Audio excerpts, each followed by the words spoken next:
Welcome to Tesla 3। আপনারা যারা টেসলার আগের দুইটা ভিডিও দেখছেন তারা হয়তো একটু রিলেট করতে পারবেন। আমি আজকে কিছু দারুণ ইনফরমেশন দিব, সেই সাথে কিছু ব্যাখ্যা করব। প্রথমত, আপনারা অনেকেই জানেন না যে একটা শহরের 25% এরিয়া থাকতে হয় শুধুমাত্র রাস্তার জন্য।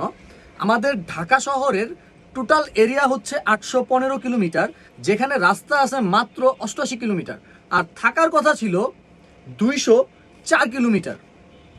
এইটা সমস্যা না, সমস্যায় আসতেছি। মিটার রাস্তার মধ্যে আপনার টোটাল গাড়ির ধারণ ক্ষমতা আছে 2,16,000, কিন্তু আমাদের ঢাকায় গাড়ি আছে 5 লক্ষ প্লাস।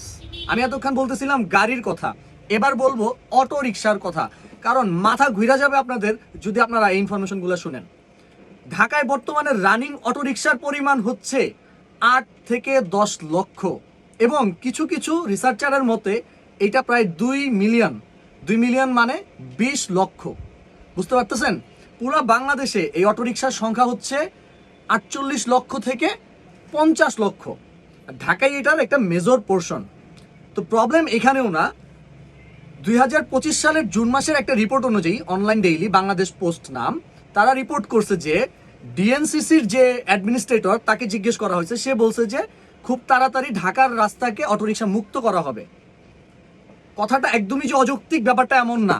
ঢাকার রাস্তা অটোরিকশা মুক্ত সবাই চায়, কিন্তু বিষয় হচ্ছে যে একই রিপোর্টে তারা জানায় তারা মিরপুরের একটা অটোরিকশার বডি ম্যানুফ্যাকচারের কাছে গেছে, এবং তারা বলছে যে তাদের কাছে এখন পর্যন্ত কোর্ট থেকে কোনো রকম নির্দেশনা আসে নাই যে তারা এই ম্যানুফ্যাকচার বন্ধ করবে। আরও জানলে আপনারা অবাক হবেন যে স্বনামধন্য ব্যাটারি কোম্পানির একজন মালিক, তাকে যখন জিজ্ঞেস করা হইলো যে অটোরিকশার ব্যাটারি আপনাদের ম্যানুফ্যাকচারের উপর কোনো নিষেধাজ্ঞা আসছে কিনা, সেও একই কথা বলছে যে হাইকোর্ট থেকে এরকম কোনো নির্দেশনা আসে নাই, এবং মোস্ট ইম্পর্টেন্টলি তাদের যে ব্যাটারির সেল সেটা আগের মতোই আছে। তাহলে অটোরিকশা বন্ধ করার জন্য বা কন্ট্রোল করার জন্য আমাদের প্রশাসন কাজটা করতেছে কোন জায়গায়? এটা কি শুধুমাত্র ভোকাল দিচ্ছি যে বন্ধ করে দেব, বন্ধ হয়ে যাবে, কিন্তু আলটিমেটলি রাস্তায় বা মাঠে আমরা কিছু করতেছি না। আপনারা যারা ঢাকায় টুকটাক চলাচল করেন তারা মোটামুটি সবাই জিনিসটা নিয়ে বিরক্ত যে ঢাকায় একটা গাড়ি থাকলে তার চারপাশে মিনিমাম 8টা অটো রিক্সা থাকে। রাস্তায় ট্রাফিক কন্ট্রোল করা কাইন্ড অফ ইম্পসিবল। যেখানে আপনার আগে যদি 20 মিনিট টাইম লাগতো, এখন সময় লাগতেছে প্রায় 40 মিনিট, ডাবল। আর তার থেকেও বিরক্তিকর ব্যাপার হচ্ছে যখন আপনার বসে থাকতে হবে ঘন্টার পর ঘন্টা। অটো রিক্সা অবশ্যই সময় উপযোগী। কেন বললাম কথাটা? নর্মাল রিক্সায় আপনার 10-15 কিলোমিটার স্পিডে আপনি যাতায়াত করতে পারেন, অটো রিক্সায় 35-40 কিলোমিটার স্পিডে যাতায়াত করেন, এটা ঠিক আছে। বাট এটা যখন কন্ট্রোলের বাইরে চলে যায়, জিনিসটাকে বলা হয় হচ্ছে সায়েন্সের ভাষায় ক্যান্সার।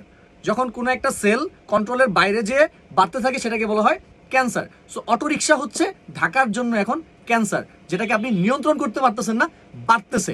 কয়েকটা আর ইনফরমেশন দিই, জিনিসগুলো শুনলে আপনারা হতাশ হবেন, প্লাস এই জিনিসটা আপনাদের জানা দরকার।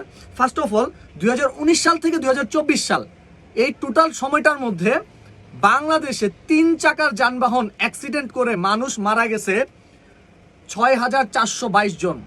6,422 জন, আবার বললাম 6,422 জন। এবং শুধুমাত্র 2024 সালে 5ই আগস্টের পর অটো রিক্সা চরম লেভেলের বেড়ে গেছে।